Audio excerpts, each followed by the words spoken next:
What were your impressions of Beckham, who finished with 4 catches for 36 yards on 5 targets?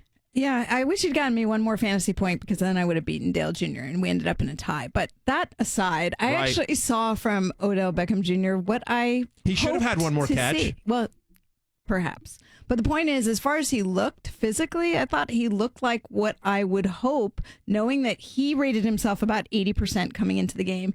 He had his ankles taped, which is unusual for him. Sometimes that can make a guy feel a little bit more constrained.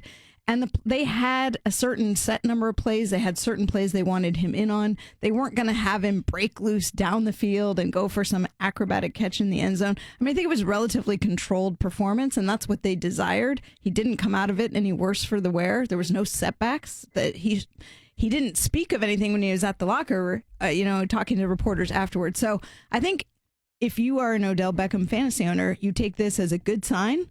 And a very good sign going into next week. Yeah, he was not on the field for every single snap. I don't have exact snap count. I think it was 20, somewhere in that 25 to 30, it was somewhere in there that they had planned for him.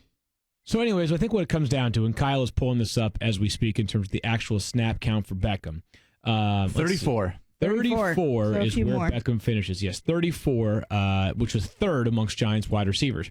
Our week 3 ranks will go up later on Tuesday, and I will just say this.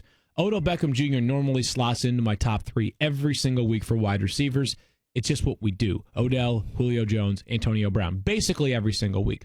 He'll be down a little bit just because of the idea that he could be on a higher pitch count in week 3, so to speak. But if he's not an every down player, it's tough for me to have full confidence in him in his normal alignment.